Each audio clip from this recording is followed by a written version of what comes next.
Servus to Single Track. My name is Matthias Eichler, and this time it's Servus for real. Bavarian Hannes Namberger is in the Single Track house, and I am super pumped for this episode. Hannes is from Ruhpolding in the Bavarian Alps.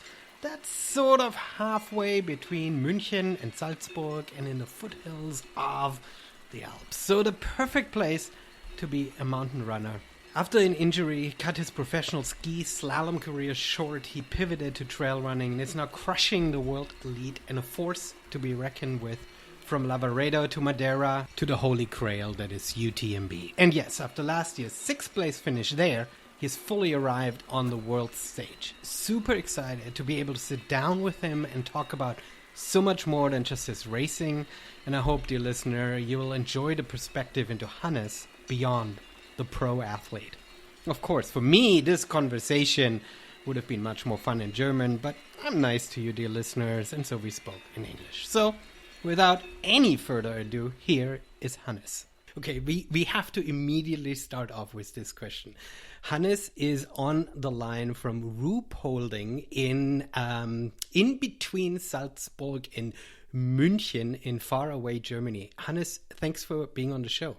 Yeah, thanks for the invitation. Nice to be here. I'm super excited about this, but I have to get a question out first, and that was something that we led up to before we hit record in German, and that is the German soccer national team is about to kick off on a very unimportant friendly game, so it's not something that you gotta watch, but as a German, you sort of have to watch Soccer Week, otherwise you're not a real German, and you just told me that you're absolutely not interested in it. Yeah, that's true because, football is a cool game, but I don't like it or like the other German guys. I only watch the final of the Champions League or of the World Championship, but yeah, I'm not the typical football watcher or football fan who is every weekend in the stadium, and I don't have the time for this, so my sport is more in the mountains. So no, that makes perfect sense. I think it's been interesting for me because for me, being here on the West Coast, the European games are on between 10 and 11 in the mornings. And so sometimes during the day when I'm working, especially Champions League games, I can put an iPad to the corner and watch a game and still work. And so it doesn't take up a whole bunch of my free time in the evening, and I still can sort of pay attention to it. So Hannes, not a soccer watcher, but a trail and mountain athlete from Germany. And you are, I think I can say this looking back in my history, I think you're the first professional athlete that I have on the show. This is special for me. I don't know if it's special for you, but it's special for me. Thanks, but I'm not a full-time professional runner. I would say half-time because I have a normal job, by the way. I'm a police officer on the border between Germany and Austria. And I want to be a professional runner, but it's very, very risky for me to make everything for the sport, to be only a runner, and that's not what I want. That's not what is something good, because if you have too much time for running, if you spend too much time for running, then sometimes it could be not good, and especially for the mental side. And yeah, that's why I'm a police officer half-time, and that gives me a safety or a security in my life, and that's very good. It is really fascinating, because I think if you'd be a professional athlete, you wouldn't be training more either. You perhaps have more flexibility, but you probably would have to fill the rest with sponsor appointments. You would have to chase the money a little bit more, right? Yeah, that's true. If you are a professional runner, you have to look for the money. You have to take every job what you can get. And I have this position that I can say I only do what I want. If I want to do the jobs from the sponsors, then I can do it. If I don't want, then I don't care, because I have a normal money from the police, and this gives me a safety, especially if I'm injured, if I'm ill, if I don't have the success during the season. Yeah, then I don't care, because I can pay my rent, I can pay my food, I can look to the future if I want to have a family, if I want to have a big house. Yeah, what do you want for the time after the running career? And that gives me a good feeling. Mm-hmm. So the obvious question is then, and I think before I ask that question, we should circle back a little bit, and that is, so you running and your semi-professional career isn't your first professional athlete career, because you've been skiing beforehand. And we'll talk about this, but even before that, every kid in some respects, especially in Germany, close to the mountains, grows up with doing some kind of sport. How did you come in? How did you make the decision to say, well, wait, here is something that I love, and I want to pursue that more professionally? How did that happen? Yeah, I grew up in a mountain village, and in my hometown it's a winter sport village, and everybody goes skiing, cross country skiing, biathlon, and it's normally that we are that we grow up with skis. And then as a young child, I was always in the ski club. I had fun always in the snow during the whole year, especially on the glacier. And then I had the chance to be a professional skier, giant slalom and slalom. And I took this chance, and that was perfect for me. I had a good time on skis. I was in the national team of Germany, and then I got better and better. But with 21 years old, then I got injured, and I had to stop my career. Yeah, and then the police. I was from this time at the police, and they gave me always a security. And then I found the love with the mountains, with skis, with climbing, and sometimes with running. But then running got more and more, and then I heard from mountain running, and it was the first steps of trail running, and it was not famous in Germany. But then I tried it, and I made one race, and after this race, it was really long. I was falling in love with this sport, and at this time I was 26 years old, roundabout, and from this moment I said to me, let's do this again. And then I was always in the police, but the sport was more and more, and there was a cool time. I tried a lot of cool things, cool FKTs, ridges. I had good time in the mountains, and after every year I got better and better, and now I'm at this position on Germany's #1 trail runner, and in the world I'm not so bad, would I say.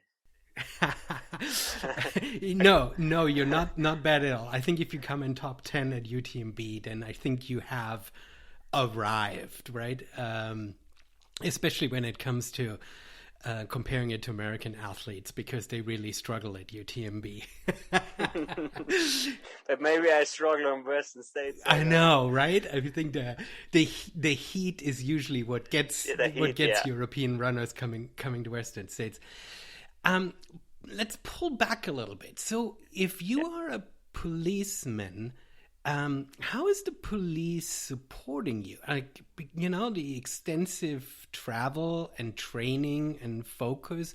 Like, um, do you work part time? Are they okay? What does it look like, that partnership, if you will? Yeah, I have to look back to my skiing career. As a skier, you can go to the army, you can go to the police or to the custom. Um, and it's only to make promotion for them because they see, okay, that's a skier, that's a bobsliding, ice skating, whatever. They um, they help every sport what is Olympic. That's the German system. Because if they see Olympic Games or yeah the German famous winter sports, then they see, okay, he's a police or she's a policeman too, and okay, and it's a good promotion for Germany and for the system. But then I quit my career and I had the chance to do a normal job, and that was good because after the professional career you have nothing, you have no education, you have sometimes no security, and that's always bad. And that's good in Germany that they give you this safety step, what I say. And then I said, okay, I tried a normal police job, but then after some years I found my second career in trail running. But the problem is trail running is not Olympic. That's good. But You think that's good that it's not Olympic? yeah, that's because how should I say? You can do what you want. You are your own boss. Um, you have no big background or no system. You can do what you want. You can um, choose the races what you want, and you have to take care for your sponsors. Everything. It's no system. You are your own boss, and that's like in triathlon. And if you're good, you you can earn some money. If you are bad, then yeah, you have to work. Then you can still do it. You can still do it Yeah, for fun, but at least the door is still open, right? And I think it works well for people who can be individuals who don't need a team yeah, around them, because that's a big difference. When you were skiing, you had a team yeah, around you and coaches and therapists and everything, and now you have to find all of that by exactly. yourself. As a skier, you have a big team. You travel the whole season with this team. Is like a football team, but less people. Um, it's cool, but you don't have to take care for for your whole stuff, for your whole team. But without this team, it's impossible to um, make good performances at the races. Yeah, and that's the difference to now. Trail running is a national sport. What I say? Um, it's cool. It's like marathon, but you have no team behind you. You have to take care for your team. You have to organize your team, your physio, your trainer. You have to pay for everything. But if you are good in organization, then it's very cool. You have no pressure, only sometimes for your sponsors, but yeah, not really. Um, and that's a cool thing to team sport or to skiing in the past. And the police don't care or don't help or how should I say? They don't give me help or give me some organizing stuff for trail running because it's not Olympic. It's a national sport, and that's the big difference. And now I have to work full time, but I reduced to 30 hours per week, and that's okay. So I have the safety in my job. I earn a little bit of money, and I can do my professional career at the same time. This That's is a really good concept, and I think as our sport is growing, we're looking so hard into how we can support the top athletes that have to fly around. And usually the only support vehicle that we see is, well, sponsors just have to step up and pay more in prize money and pay more that the athletes can be for professional athletes, right? But what you and your system, if you will, even though you've created that now out of the skiing, but now that you're by yourself, it gives you such a great balance that I think you can be mentally so much more relaxed too, right? Because professional athletes, one injury away from career ruin, right? Exactly. I can be very relaxed because if you have the pressure on the start line to be successful at this day, that you can pay your rent, can pay your flight home, or can pay the next travel costs, it's not a good thing in your mind. And this, I can be relaxed because I can do what I want. That's perfect. And I have for my mind, and I don't think 100% on trail running, because sometimes, or today, I woke up at 4:50, then I'm in the job at 6 o'clock, and then I work 10, 12 hours, and then at the evening, I make my training. That's my day sometimes, on busy days, not always. But I don't think all the time on trail running. I have the second business or the second job, and if you think too much on one point, then it's not always good, or it wouldn't be good for me. Yeah. It's amazing because I think you are such a great ambassador for Germany, because there's this stereotype, especially in America, that the Germans are so overly intense about things, and you come across as super relaxed. And I, as a German, don't think Germans are intense, because I know that we in Germany have certain systems that allow us to be relaxed. The system that you've built up is fairly intense. You have to be very structured. You have to be good about building up a team for yourself. But once you have that, you can actually relax and focus on your performance, which is amazing. Yeah, exactly. That's the point. But it took me a lot of years that I have the position of now, that I have my team behind me, that I have my sponsors like Unifit, the other sponsors, from poles to nutrition to the watch to physio, to the training center, to the training coaches.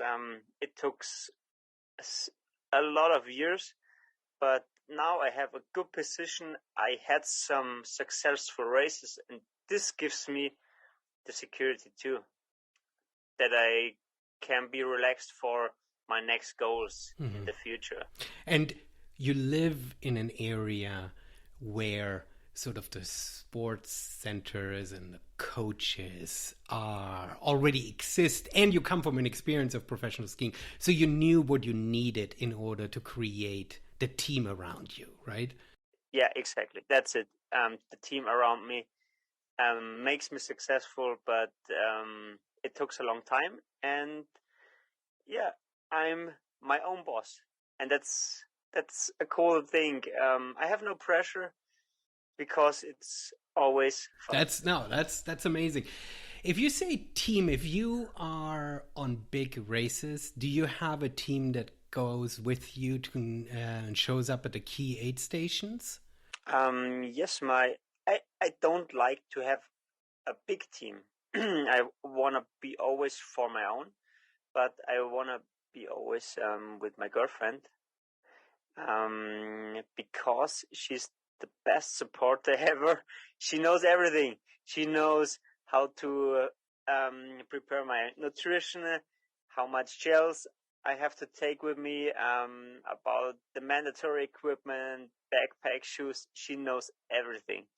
and she likes it so much to support me and to have a good time around the races with me, especially on UTMB. The week before, she can do what she wants, to be in the mountains, to have a good time, and then on the race day, she has a full-time 24-hour job with me, or 22-hour.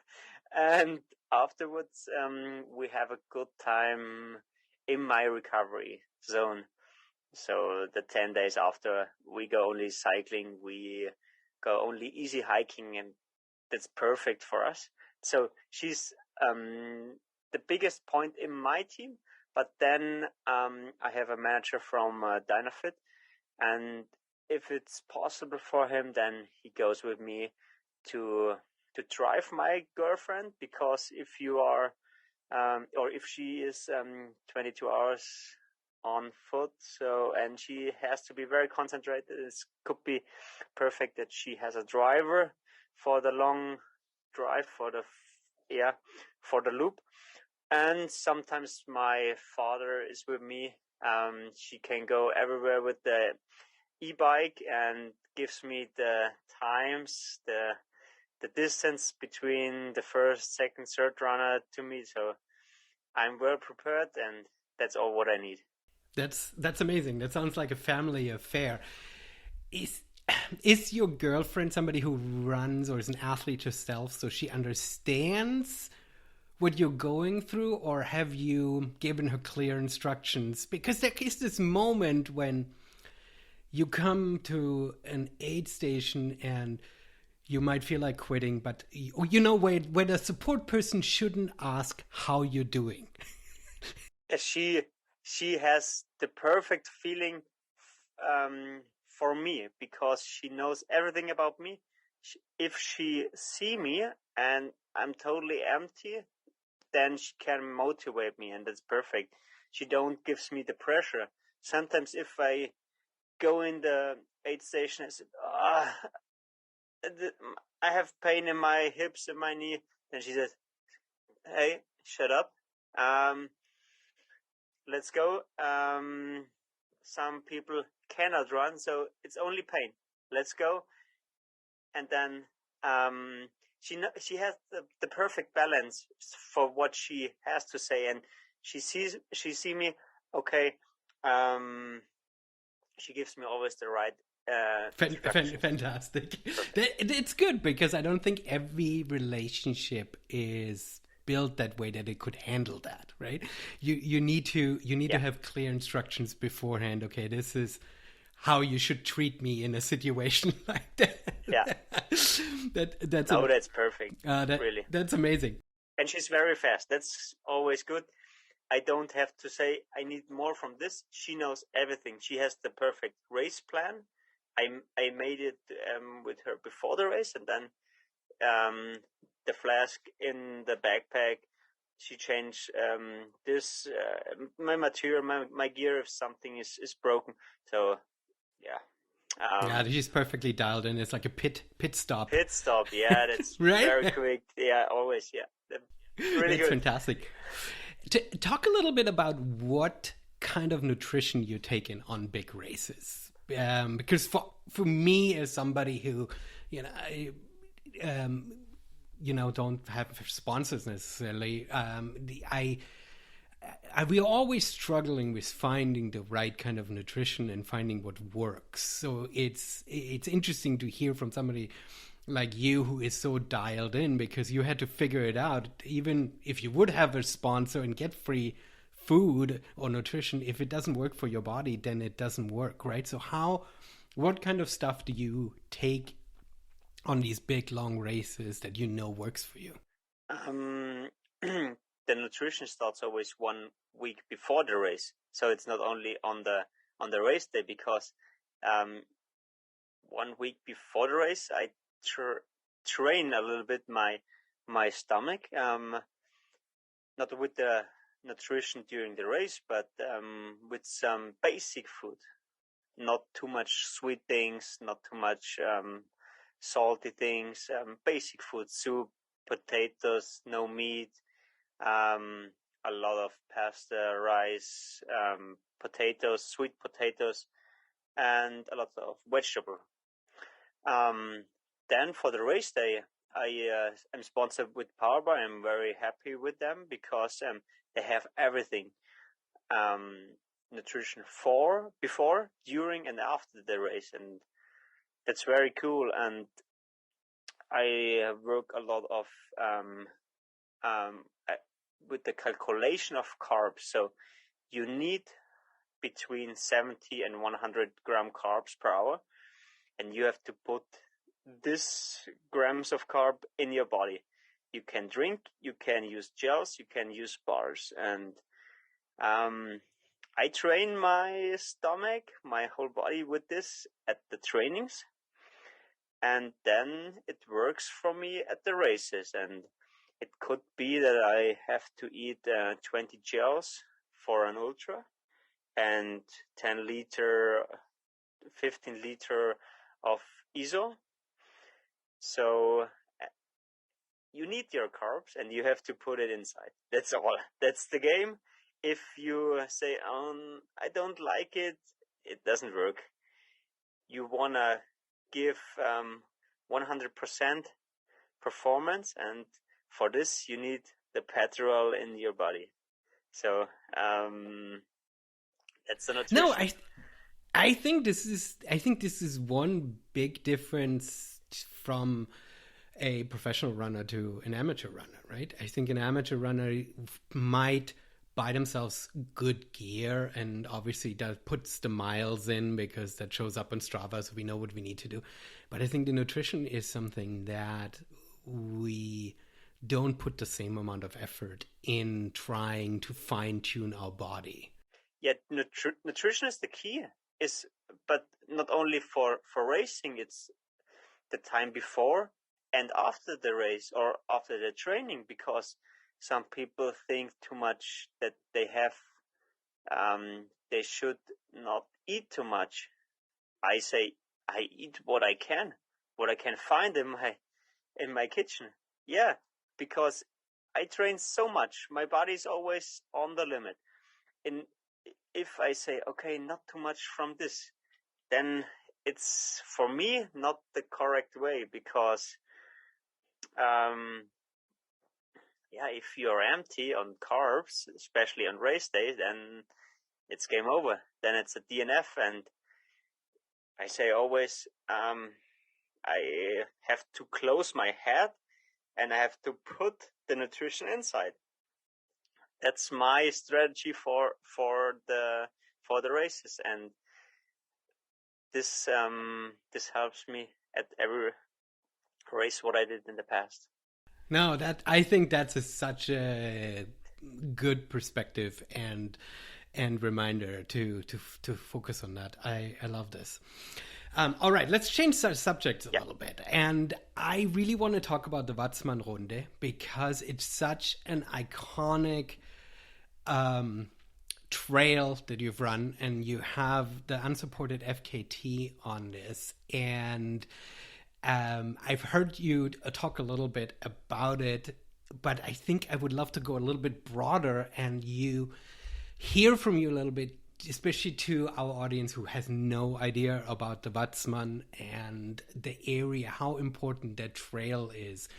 And so I would love to talk about it. So the Watzmann Loop is in Berchtesgaden. It's only 30 minutes with the car from my hometown.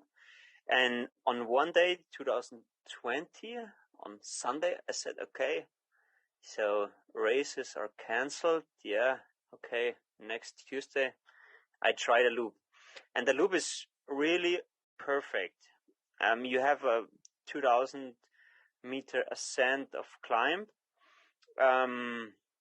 At the beginning, not very technical, always runnable, and then the last 500 meters is more technical. Then you reach the first summit. Then it's a Via Ferrata over 3K. You make on this Via Ferrata 200 meters uphill all the time, and it's very technical. Normally you need a small rope with for your safety, and sometimes a helmet and hand gloves, because the rocks are very sharp and you cannot fall. It's a no falling zone.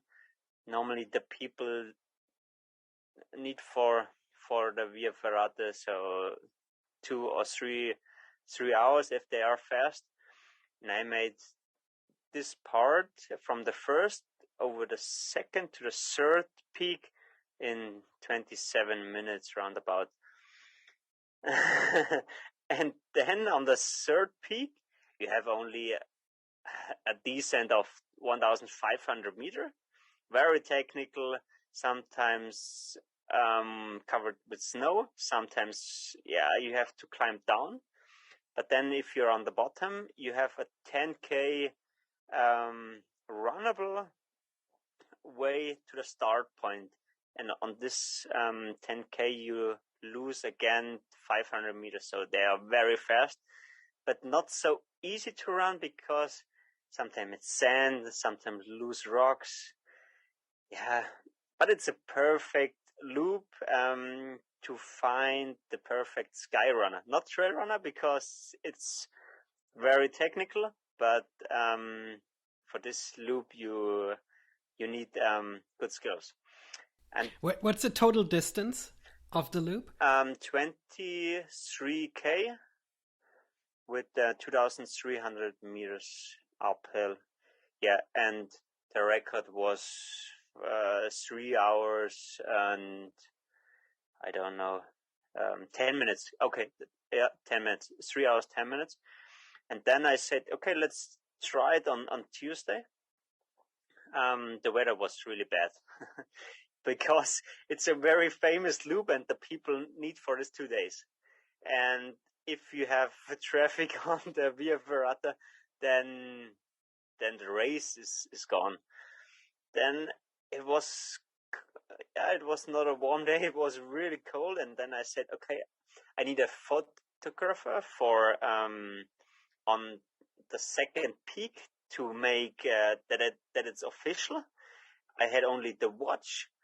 I had poles. I had 500 milliliter of water, 2 gels, and hand gloves. That was all. No blanket, no phone, nothing. And then I started, and the feeling was really good. But then on the first peak, it was really cold. It was windy and rain, and that's terrible because it's a no falling zone, and if it's slippery, then you have to be very careful. But I said, okay, let's try it. And then I was on the second peak. I said, okay, let's do it, the full loop. And then, okay, third peak. Okay, I'm not bad in time. Let's do the descent. I risked everything. I had so much fun on the loop. And then the 10k down to back to the starting point. I said, okay, the record is possible. I sprinted back. It was in 10k 34 minutes in a not easy runnable way. That was good. And then on the start point, okay, I have the new record in 3 hours, 1 minute and some seconds. It was cool because the weather was really shit. I had no support. It was important for me. And was a good story because at this moment no races could start, and everybody was looking for my story. And it was, for me, it was not special because I do it every year, only just for fun, because it's not far away. It's a cool loop. The playground is beautiful, and it's a perfect training loop. And then I was really happy with my time. But only 3 days after my record, the local runner, and he is a skimo athlete, and he's from Red Bull, and now he's a pro cyclist. So he's very small, thin, and the greatest VO2 max what you can have. and he tried it with support and with the camera team and with perfect weather and without traffic, and then he smashed my record. But yeah, everything was fine. I did it without support. He made it with support, and yeah, everybody has his record, and we made a good promotion for our sport, our region, and yeah, that was a good story at the end. It is an amazing story, and what you're downplaying is that the Watzmann is one of the most iconic mountains in Germany. Like every German grows up knowing the Watzmann, and it's not the tallest. I think it's the second tallest. It's the second tallest, but the one that is truly all in Germany, right? Because Zugspitze, we share the summit with Austria. Exactly. And so it's essentially the second tallest mountain in Germany, and it's an iconic mountain at the bottom of the very famous and very iconic city Berchtesgaden. So I mean, every German grows up with knowing this mountain, and hiking up to the first summit is fairly easy, right? Yeah. So it's then also very accessible. So it's not something that you've done where people hear about it and say, okay, this is otherworldly. It seems reasonable to do. But the Via Ferrata aspect of the traverse truly takes mountain running then also to a next level, right? Because that's something that races in general are not really covering, that kind of terrain. In Italy or Spain sometimes, yeah, but then it's skyrunning in the highest level. Yeah, exactly. Because, or it's like Tromsø in Norway. What is Kilian Jornet's races? Because the problem is, if you make one mistake, if you make a step on a loose rock and this rock is going down, then yeah, you stop 500 meter down. No, absolutely. We have a race here in Washington State that goes almost to the summit of Mount Baker, and you travel over glaciers for several miles, and they put a fixed rope for the race day on the glacier, and you put on a harness and a helmet, and the entire way you are roped in, and that's how they ensure the safety on a course like that. But it would be impossible on a Via Ferrata like that to require the harness, because you would just have a huge conga line, right? So it becomes a very, very unique and very iconic route. No, I love this because FKTs, or not just FKTs, but these iconic routes, they are an important part of our sport that is beyond races, and races will never cover that. Exactly. And that's what makes our sport special, I think.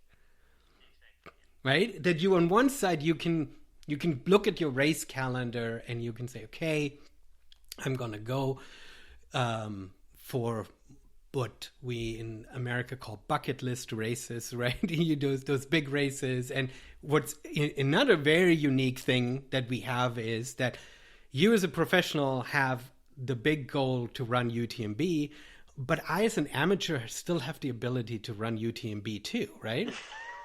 I mean, it's getting harder and harder to get in, but at least theoretically it's still possible, right? So it's not like you've got a whole World Cup circuit that is somewhere and you get special routes, and, you know, we other people, we get like the crumbs that is left over, but we still run the same races. So that's super cool. But having these really, really iconic routes is so fun to add to our sport, both from a personal challenge and also experience. Exactly, yeah. We have a lot of these routes, but it takes always a lot of time, because you have to know every dangerous part. And sometimes if it's longer than, 3 hours is not long for me. But if it takes 10 hours in really difficult terrain, then sometimes you need a team. Sometimes you want to make a movie out of this. And yeah, I don't have the time for this, or I don't want to do it at the moment because I'm more focused on the races. Because on a race, I give more than 100%. I go always over the limit. And on the FKT, in on difficult ridges, it's not possible to go over your limits, and it's not healthy. So at the moment I'm more focused on the races, but because FKTs are always different, every day is different, and you don't have always the same possibilities. Sometimes it's colder than warmer, and I love it more to compete against other runners. That's actually my situation. Well, I think that makes perfect sense. I mean, races have something special, and for you in a position where you actually can really compete, it makes sense that you focus on these routes. Well, let's talk about UTMB a little bit. This one is, you as a European, you have lots of opportunity to run big races. Do you as a European also think that UTMB is the biggest race? Like, we as Americans look over to Europe and we hardly know any other races in Europe other than UTMB, right? But you have so many iconic loops, but UTMB is the king race, right? Yeah, it is the king at the moment, especially from now on. It is the Olympic of trail running, because now it's for everyone harder to get in. And yeah, everybody looks end of August on UTMB, especially on the whole loop. If the CCC, it's the 101K race, it doesn't count like UTMB, and everybody wants to be on this 100-mile start line. And yeah, this race, I did it only one time, and I had, I would say, okay, or a normal day. It was not perfect, really, but it is crazy what is going on in this race week. And yeah, but for us, for the Europeans, we always look to Western States or hard rock. That's for us the most famous races in the United States. Mm-hmm. And I think for us as Americans, I would say that too. I think there's Leadville, which has a big history, and there are a few other big ones, but essentially the big races that everyone talks about is Western and hard rock. Yeah. But it's, if you say it's hard to get into UTMB, it's like impossible to get into hard rock or Western States. I don't would say impossible. From next year on, or after the season, I will try to get in.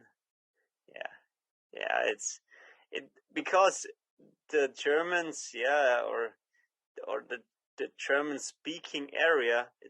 German speaking area is Austria and sometimes Swiss, and for us, everybody stays always in Europe, and I wanna travel to the whole world and to race with the best trail runners in the world.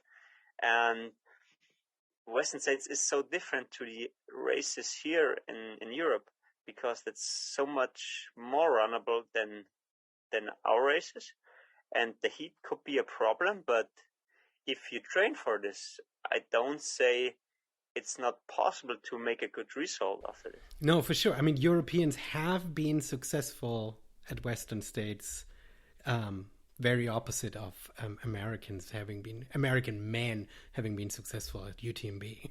Yeah, but they lose too much time, and they was I would say successful, but that's a lot of you can't do it faster, I would say. No, for sure. So what's the attraction for you with UTMB? Is it that the course is special? Is it that the fans and just the atmosphere, or is it competing with the high level of professional athletes around you? It's the high level or the highest level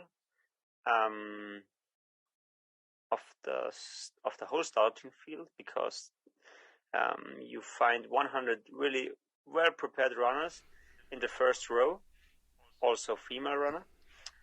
Oh yes, Last year you saw no, absolutely. that the girls can kill the boys. Oh yes.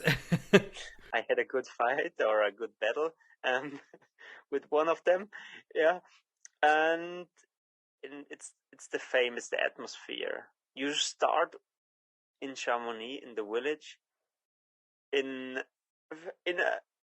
a really fast pace, and then it's a tunnel of people. They cheering for you, they cry for you, and you are also nervous. You're smiling. You can feel the atmosphere, and that's not only for the first runner. So it's until the last runner. Everybody is cheering for the runners, and that's a really cool atmosphere.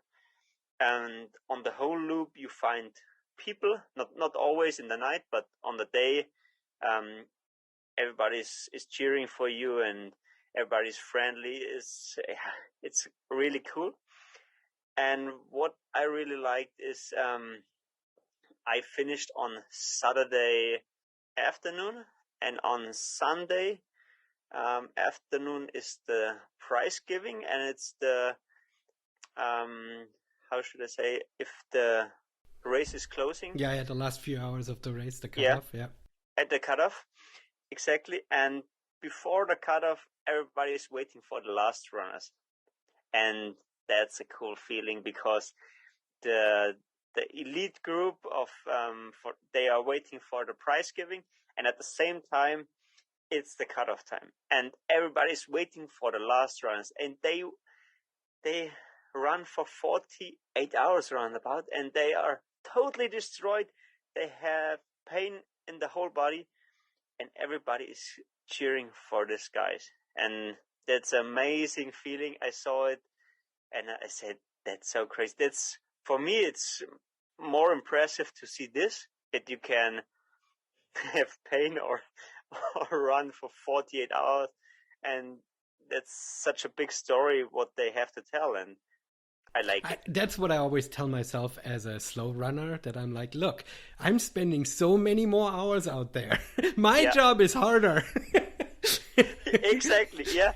My job is only to run fast, but the other guys, they're running the double time. Yeah, I mean, if you think about UTMB and thinking about other races of the distance, and you think about having to go through 2 nights, it's just brutal, right? Yeah, that's brutal. Yeah, the only word, and it's so long. 100 miles with 10,000 meters uphill. It's only crazy. And if you did this, then you can be very proud, and you have to tell a good story. Yeah, for sure, absolutely. I should have brought my friend. He ran UTMB last year, and he called me, or we texted halfway through the race, and he was like ready to give up, and he had to like take a nap for a few hours.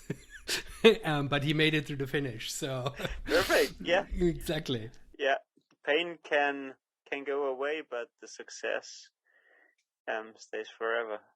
Fantastic, awesome. So you're doing UTMB again this year. I mean, how far in advance are you starting to train for something like that?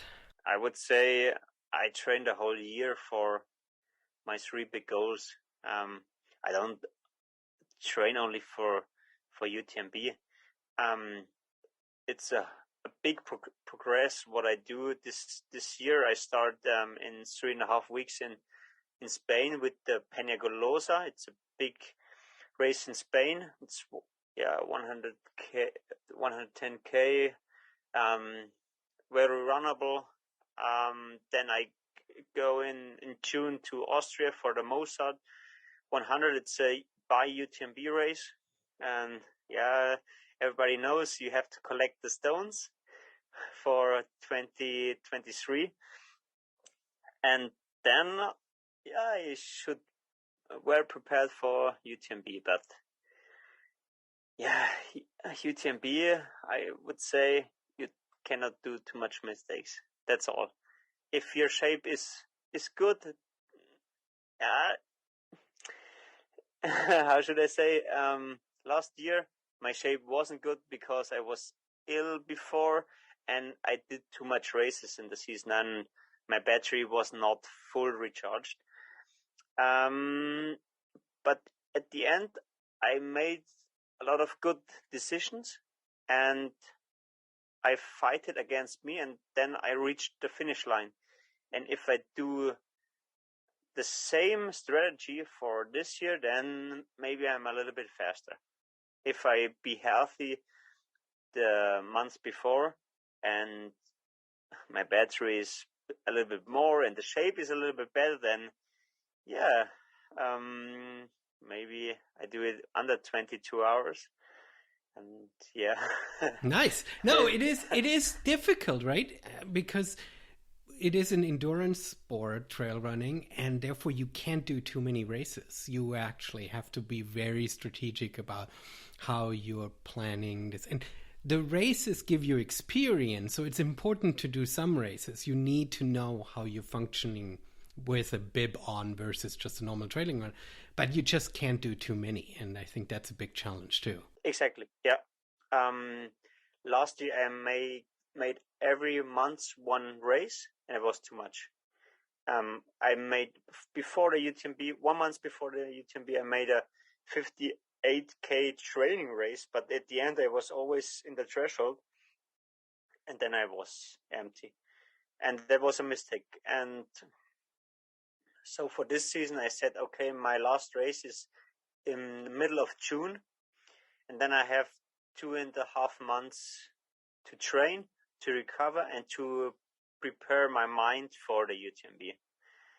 And then I know the course, I know everything about material, nutrition, headlamps, to stay warm.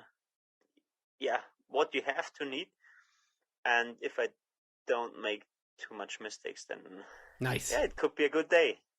So why do you think Germany doesn't have a big races? I mean, there's the Zugspitz Trail, which is probably was one of the most well-known races. But do you think Germany could have a big, internationally well-known ultra race? Yeah, we could, but at the moment the races are always fully booked. But more for the they don't want to have, or they don't look too much on the elite runners. And if you don't catch the elite runners, then nobody will come to your race. If you look more to, how should I say, that you earn a lot, then you don't need the elite. The elite costs you always a lot of money, especially everybody wants to have travel costs, starting money, the hotel, sometimes the flight, everything. And if you don't need it, then nobody comes. So is it then, are the races booked out just by local runners? Yeah, for the German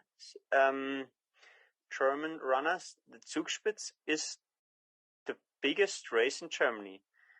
But from this season on, the elite has to look for the UTMB stones.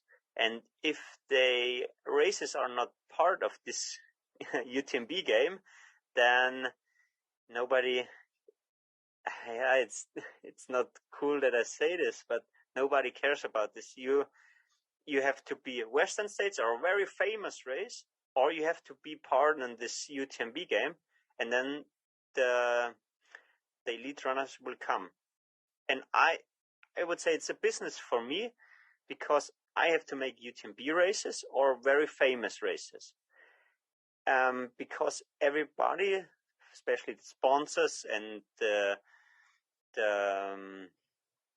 news, and everybody looks to the most famous races. And if I make only the local races or really unknown races, then it's not good for my promotion sometimes. Yeah, it is a little bit one of those interesting chicken egg things, right? That if you, well, if you don't, what comes first, right? If with the elite runners, the media attention comes, but if they are not coming, then you don't have the media attention. Right? But Yeah.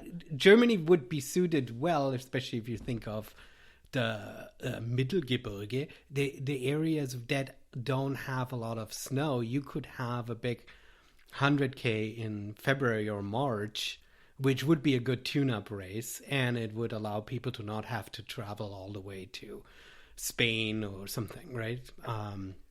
So it would lend itself. So I'm a race director, so I'm planning I'm dreaming. Planning is not the right word. I think it would be cool to set up a race in Germany. All right. Okay. So lastly, tell me a little bit about Dynafit, because it's a brand that you're sponsored by, and you didn't ask me for that, so you didn't say, hey, I need to mention Dynafit. I wanted to hear because it's a brand that is somewhat, I mean, now people hear about it more here in the US, but it's sort of an unknown brand. So I would love if you, especially as somebody who's sponsored by them now for many years, if you tell a little bit about the history. Where does the brand come from? What makes it special to you over, other big brands?